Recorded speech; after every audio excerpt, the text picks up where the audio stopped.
que nos sirven para el diseño de pavimentos. ¿Listo? Pues vamos a comenzar. Esta clase está dividida en dos. Primero vamos a ver la parte del pavimento flexible y luego vamos a ver, en la siguiente vamos a ver el pavimento rígido. Y la subsiguiente vamos a hacer el ejercicio del diseño de pavimentos con todo lo que todo el conocimiento que ustedes ya tienen respecto a tráfico, respecto a suelos, respecto a estos parámetros que vamos a ver en estas dos últimas clases. ¿Ya?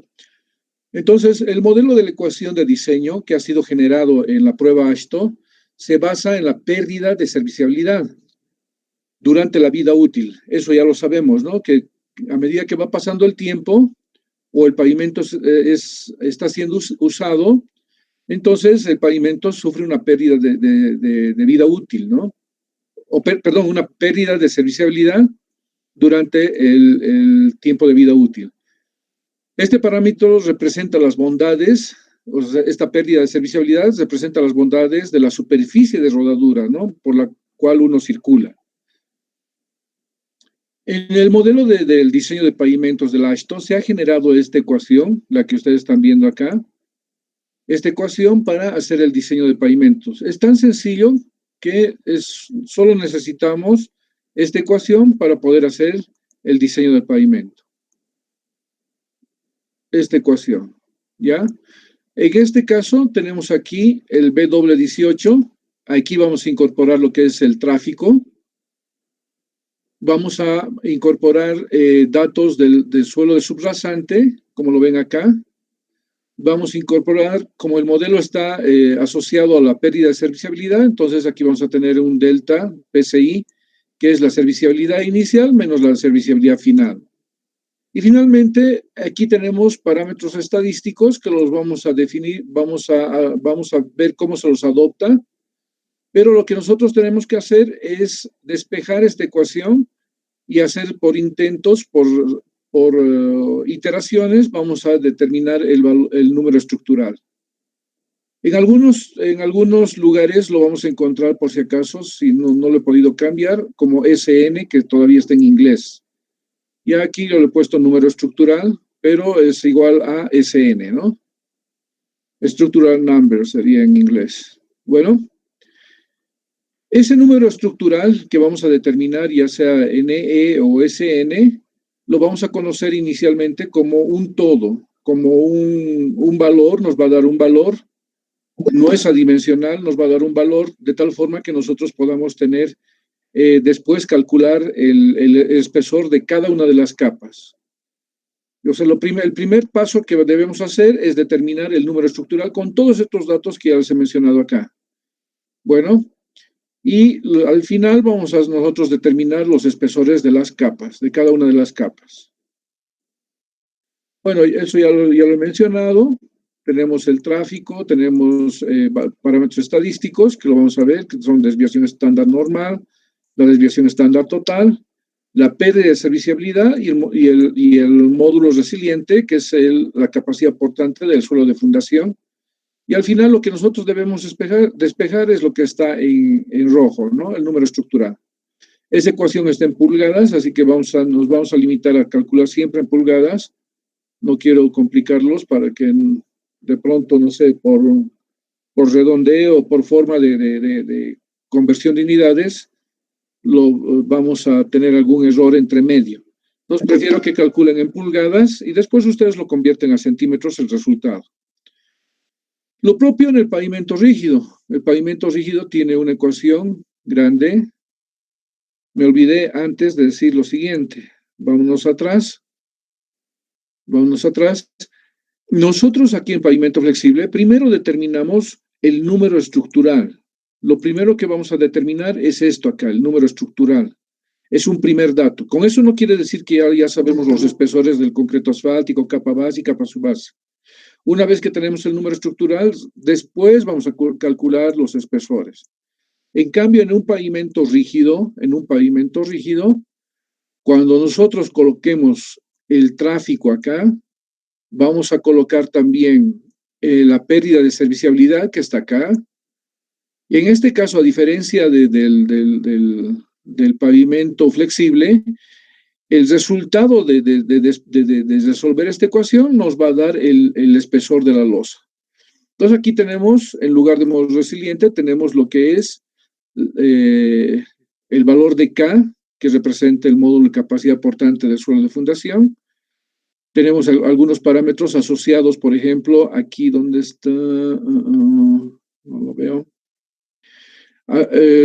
este valor de J, que es el que representa, el que está asociado a las barras de transferencia de carga, el módulo elástico del hormigón, tenemos el módulo de ruptura de aflexión, tenemos el coeficiente de drenaje, tenemos la serviciabilidad final, y además que siempre vamos a tener los parámetros estadísticos, que los vamos a ver en esta clase, cómo los vamos a determinar. Entonces, lo que nosotros tenemos que hacer una vez incorporado todos los datos, despejar esta ecuación y determinar el valor de D. Entonces, por iteraciones, nosotros vamos a sacar el valor de D. Directamente vamos a tener el espesor de losa. No se necesita hacer nada más. Directamente nosotros ponemos todos los datos acá y el espesor de losa es directo. De hecho, no sé en qué piensan en el examen, pero esta es la pregunta más fácil de resolver, es solamente colocar los valores. Yo les voy a dar los valores y algunos tienen que adoptar en función de dónde se está diseñando este pavimento, ¿no? Y ustedes ya van a saber cómo se escoge algunos parámetros en esta clase. Pero a diferencia del pavimento flexible, reitero, esta ecuación directamente nos da el espesor de losa. Por otra parte, este espesor de la capa granular de apoyo, que nada más tiene por objeto regularizar la superficie y dejarla una superficie homogénea. No se diseña, pero los espesores que nosotros normalmente adoptamos está entre 15 a 20 centímetros. No se requiere más de 15 a 20 centímetros. Anótenlo eso, de 15 a 20 centímetros es suficiente. No nos interesa la capacidad portante de ese material, pero lo que nosotros podemos hacer es utilizar el suelo de una capa subbase, y para que sea subbase nos vamos a remitir a la especificación, y en este caso podría ser hasta un suelo con un CBR de 40%. Entonces, aquí tenemos lo que es el detalle. El W es, ya saben, el tráfico, los parámetros estadísticos, la pérdida de serviciabilidad final, el módulo de ruptura del hormigón, tenemos el coeficiente de transferencia de carga que está asociado a las barras, el coeficiente de drenaje, el módulo de elasticidad del hormigón, y este es el parámetro que está asociado a la capacidad portante del suelo de fundación, que lo podemos hacer, ya saben ustedes, con el ensayo de plato de carga. ¿Está bien? Bueno, aquí he hecho un resumen de los parámetros. Existen unos parámetros, tal vez algunos son los mismos, me refiero al concepto, pero los datos, los valores no son los mismos. Hay siempre una diferencia en lo que es el pavimento flexible y lo que es el pavimento rígido. Pero como parámetros, estos sí están comunes en las dos ecuaciones que nosotros hemos visto anteriormente. En esta clase vamos a ver los parámetros comunes, tanto para pavimento flexible como para rígido, y nos vamos a abocar en esta clase a ver estos parámetros que son para pavimento flexible. En la siguiente clase vamos a ver los parámetros exclusivamente para pavimento rígido, ¿ya? En esta clase de hoy vamos a ver los parámetros que son comunes para ambos, para pavimento flexible y para pavimento rígido, y en esta clase exclusivamente para el pavimento flexible. La siguiente, reitero, para el pavimento rígido en la siguiente clase. Entonces, vayamos a ver uno a uno. Vamos a comenzar primero por este parámetro. Si bien, fíjense, tiene este parámetro está en las mismas ecuaciones, en las mismas ecuaciones, pero los datos son diferentes. No sé si ustedes han comparado entre sí. Por ejemplo, si ustedes en el ejercicio que les he dado para que calculen los ex equivalentes, les he dado un número de partida, un valor de TPDA inicial, con las mismas proyecciones, pero algunos han diseñado para pavimento flexible y otros para pavimento rígido. y ustedes habrán descubierto de que en este caso existen diferencia de datos en cuanto al resultado final, siendo que el TPDA es el mismo, ¿no es cierto? Entonces, por eso, a pesar de que yo tengo el mismo parámetro, puede que los datos no sean los mismos para pavimento rígido y flexible. Entonces, el B, ¿qué es? Es la cantidad pronosticada de repeticiones de eje equivalente, ya sabemos que es 18 kips, 8.16 o 80 kilonewtons, para un periodo determinado de vida útil, ¿no? Utilizamos esta carga equivalente para efectos de cálculo, ya que el tránsito, ustedes saben, está compuesto por distintos vehículos de distinta configuración de ejes y además que tienen diferente peso, ¿no? Entonces, todo eso lo que hemos hecho, lo que hemos aprendido hasta las anteriores clases ha sido convertir vehículos de diferentes tipos de vehículos, de diferentes distribución de ejes y de diferentes aplicaciones de pesos, ¿no? Lo hemos convertido nosotros a eje equivalente. Entonces, como les había dicho, este W18 puede variar entre lo que es el pavimento flexible y el pavimento rígido. Igual se utiliza en ambas ecuaciones. Ese W18 es esta cantidad de ejes equivalentes acumulados, la que nosotros hemos determinado en el ejercicio. Esta cantidad es la que nosotros vamos a utilizar en el diseño de pavimentos. Ya nos vamos a olvidar de lo que es el TPDA, nos vamos a olvidar de los tráficos normal, el tráfico de desarrollo y demás. Lo que nos interesa simplemente es esta cantidad, que es el W18. ¿Ya? Antecedentes de confiabilidad. En este método se han incorporado algunos parámetros de confiabilidad debido a la variabilidad que puede existir en cuantificar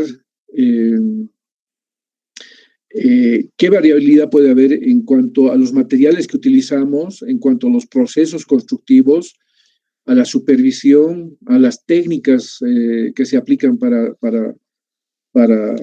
diseñar algunos materiales. Por ejemplo, me refiero a lo que es el diseño del hormigón, al diseño de la mezcla asfáltica.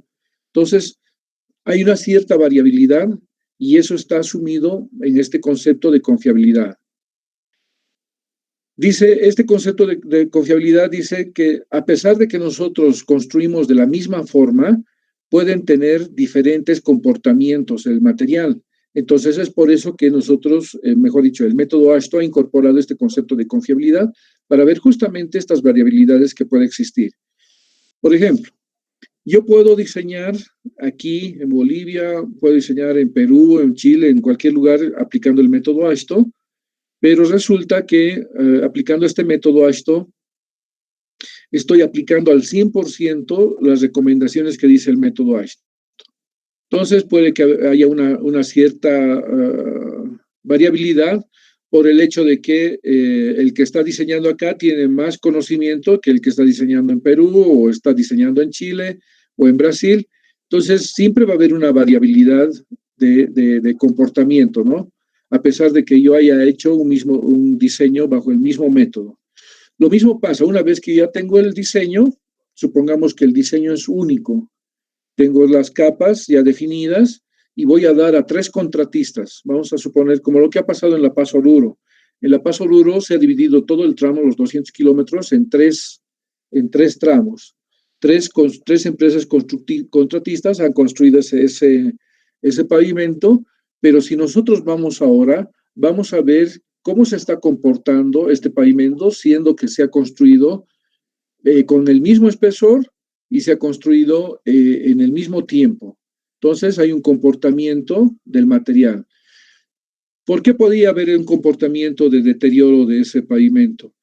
Porque probablemente los controles de supervisión en algún momento, en algún lugar han sido muy estrictos, en otros han sido muy relajados, digamos, respecto a los procesos constructivos. De pronto una empresa tenía un equipo de última generación y otro tenía un equipo, no sé, un antiguo, y la otra empresa un equipo relativamente entre medio, digamos, de estos dos extremos, ¿no?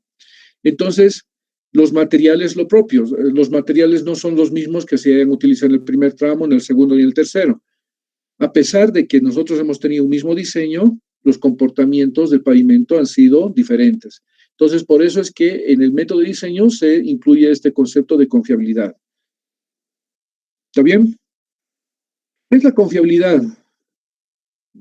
Dice, la confiabilidad en el diseño está representada por la letra R, puede ser definida como la probabilidad que el sistema estructural que forma el pavimento cumpla su función igual o mejor, dice, de lo previsto. ¿Ya? Entonces, este valor está relacionado con el concepto de optimización del costo total de construcción del pavimento. Eso quiero que lo tengan bien claro. Este concepto de confiabilidad está asociado al costo total de construcción del pavimento. ¿Ya? Entonces, vamos a hablar sobre ese costo, sobre ese valor. Si yo escojo valores de R cercanos a 50, si yo escojo valores de confiabilidad cercanos a 50, que son próximos a la media, ¿ya? Próximos a la media. Se obtienen, dice, menores espesores de pavimento. Al tener menores espesores, ¿qué voy a tener? Mi pavimento va a estar sujeto a deterioro, o sea, es decir, que con confiabilidades cercanos a 50, mis espesores, yo voy a adoptar un 50 de confiabilidad y como resultado final, después del diseño, voy a tener unos espesores pequeños, obviamente que en el uso, en el transcurso del tiempo, se van a deteriorar estos, lo cual me va a ocasionar costos de mantenimiento elevados. ¿Está bien? Aquí lo vamos a ver gráficamente mejor. Imagínense, yo tengo aquí lo que es la confiabilidad y aquí tengo los costos. ¿Perfecto?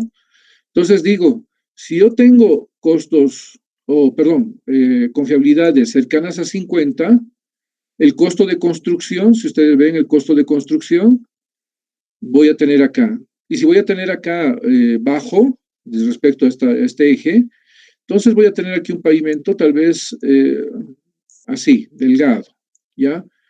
Pero al ser delgado voy a tener un problema con los costos de mantenimiento. Mis costos de mantenimiento van a ser mayores. Es decir, que cuando yo haga el mantenimiento acá, voy a poner una capa, imagínense, voy a poner una capa aquí de refuerzo y ese refuerzo probablemente sea 2 capas, ¿ya?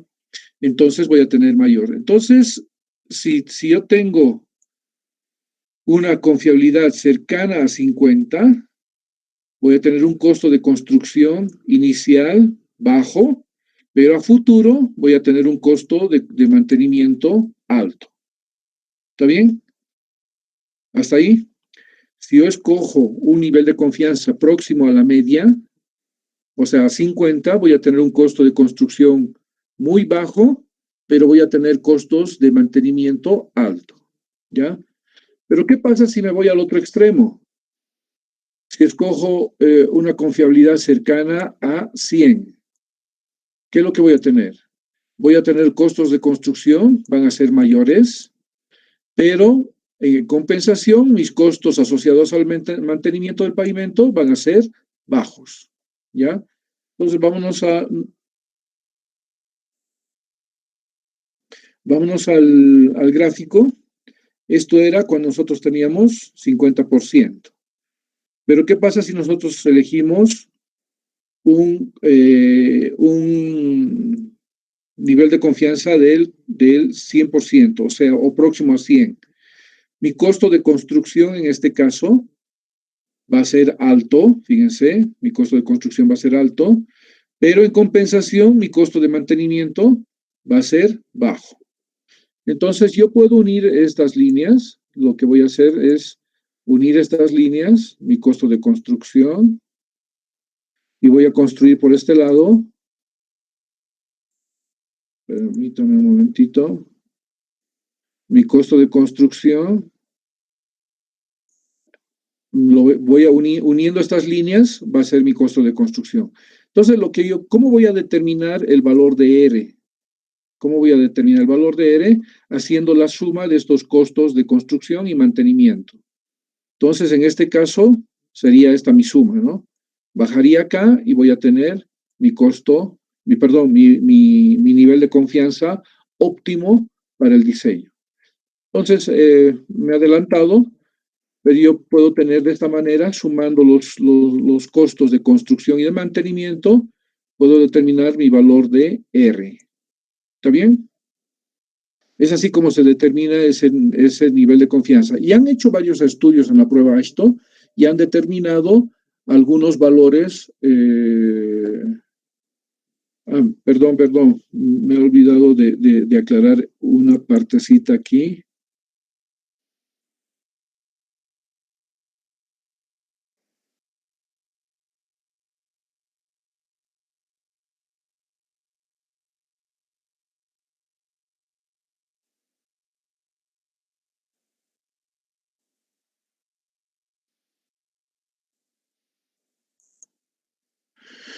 Ya, lo que habíamos dicho que nosotros teníamos, lo voy a representar así nada más, el costo de construcción sería bajo si adopto 50, el costo de construcción si adopto 100 sería esto acá, pero en compensación, cuando yo escojo 50%, el costo de conservación va a ser bastante alto, ¿no?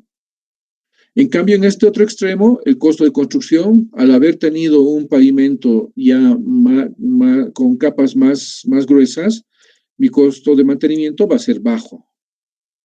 Eso es lo que quería representar para que ustedes se fijen qué pasa cuando yo escojo 50% o qué pasa cuando yo escojo cercanos a 100%. Ya me había olvidado de explicar eso. Bueno, vayamos. Hemos quedado en que es el nivel de confianza adoptado va a ser la suma de los costos de construcción y mantenimiento, nada más. El costo óptimo vamos a determinar de esa manera. Bueno, otro de los parámetros es la desviación estándar normal. Esta desviación estándar normal está asociado al valor de R que yo haya adoptado, ¿no? Entonces nosotros nos vamos a una tabla estadística, y esto lo vamos a ver ya más adelante.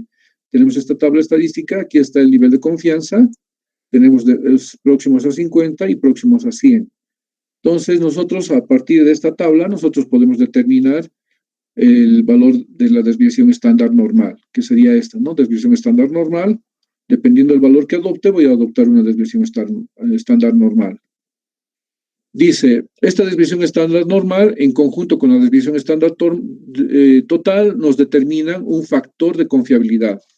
Entonces, aquí vamos a ver el factor de confiabilidad, se encuentra acá, que es nada más el comportamiento que puede tener mi predicción del diseño y entre la predicción del diseño y la predicción del comportamiento del pavimento. ¿Ya? Bueno, ¿cómo elegimos? En la prueba esto en el método han hecho una recomendación de este tipo. De hecho, en el examen siempre les pido que utilicen esto. Entonces, aquí tienen este tipo de carreteras. Ya habíamos visto que en el primer módulo, esta que dice arteria principal corresponde a la red vial fundamental. Complementen eso. Esta vendría a ser lo que es la red vial fundamental. F nomás le voy a poner aquí. Y esta aquí, la colectora, vendría a ser la red vial departamental. Y la local sería a la red vial municipal. ¿Ya? Y aquí tenemos, en este grupo, tenemos lo que es la autopista, ¿no? Si de pronto nosotros diseñáramos un pavimento para la ex autopista, deberíamos adoptar esta fila, ¿no? Como freeways. ¿Está claro? La principal, arterias principales corresponden a la red vial fundamental, la colectora corresponde a la red vial departamental y La municipal corresponde, perdón, la local corresponde a la red vial municipal. Entonces, así nosotros lo hemos adoptado, esta tabla, para hacer nuestro diseño de pavimentos aquí en Bolivia. Entonces, dependiendo, si voy a hacer un pavimento, voy a diseñar un pavimento en, no sé, entre dos municipios y no pertenece a ninguna de estas redes, a la fundamental o a la departamental, voy a adoptar este valor. Ahora, ese pavimento, ¿es urbano o es rural? En el caso de las carreteras de la red vial fundamental, la mayoría son rurales, la mayoría son rurales. Pero hay algunas carreteras, hay algunos tramos, por ejemplo, en la parte, este camino que va a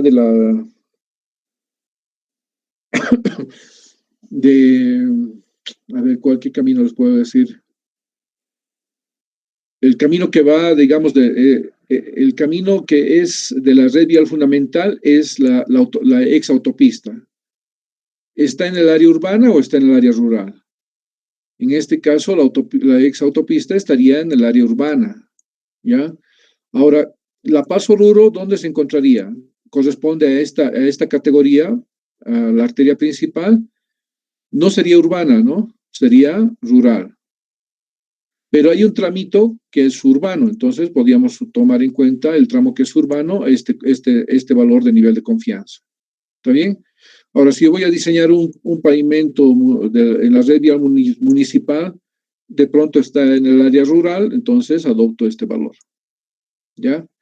Entonces, todo depende, en principio, qué tipo de vía es y dónde se encuentra, si es urbana o es rural. ¿Ya? Cualquiera de estos debemos elegir. No ambos, ¿no? Lo que la ABC ha hecho es lo siguiente, ha adoptado para la red vial fundamental que se encuentra en el área rural este rango, entre 75 y 95. Es decir, que vamos a utilizar el 85% para los caminos diseñados en la red vial fundamental fuera del área urbana, es decir, en el área rural. Entonces, ya habíamos dicho que el nivel de confianza está asociado a la desviación estándar total. Nos vamos a esta tablita.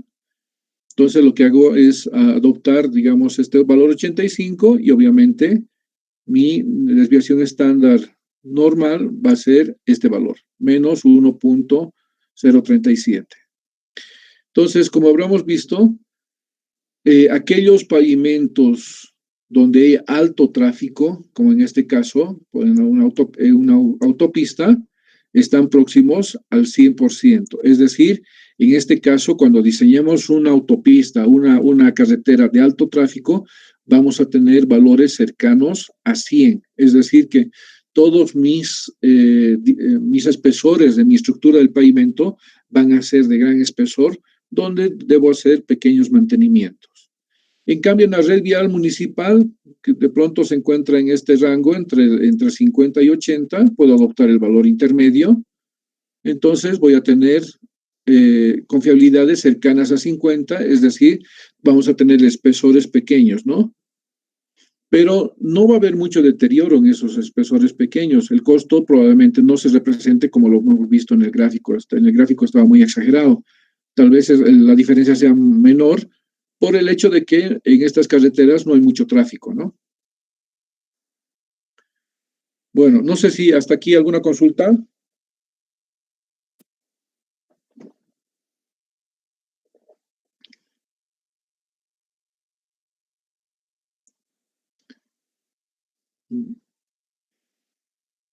El que calla otorga. Bueno, si yo voy a diseñar un pavimento para una vida útil, supongamos de 20 años, ¿ya? Aquí lo puedo representar ya sea como ex equivalentes acumulados o lo puedo representar en vida útil, ¿ya?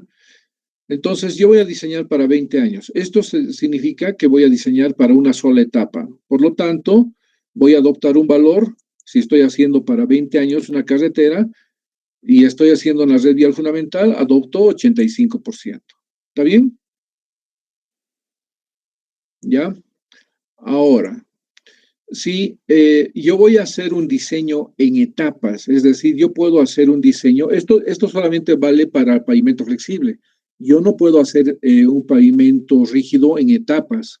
El pavimento rígido normalmente va a ser para 20 años.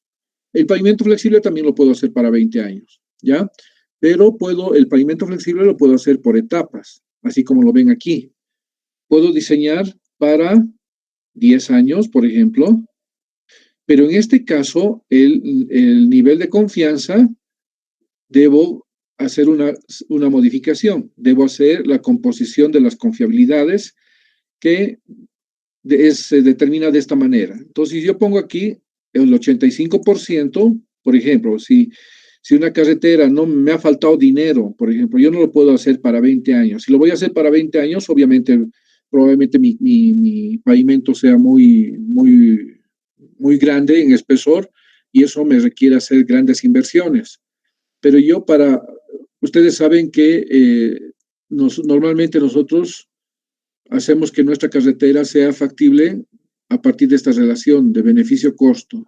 Esta debe ser mayor o igual a 1. ¿Está bien? Mayor o igual a 1. En caso de que no fuera mayor o igual a 1, no es factible. Y muchas veces acá, si yo pongo el costo total de un pavimento para 20 años, lo voy a hacer así para 20 años, ¿ya? Puede que sea eso. Y aquí puede que sea solamente 1 ahí. Entonces nunca va a cumplir esto. Pero ¿qué pasa si yo voy a diseñar para 10 años?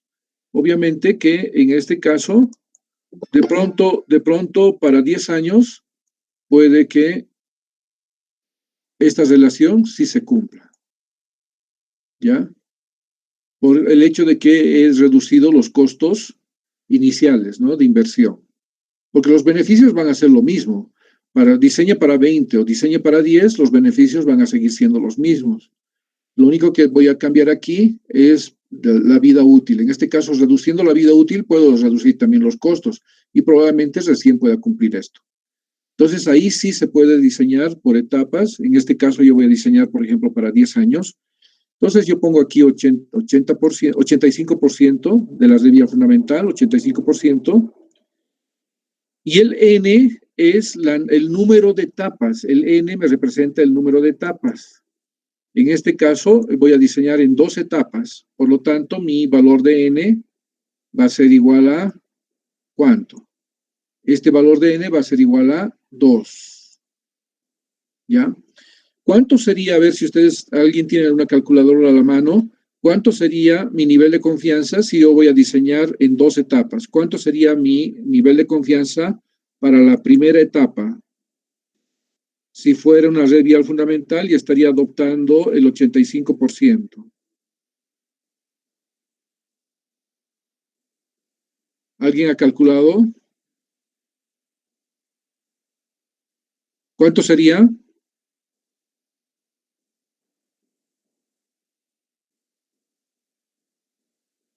¿Alguien tiene el dato?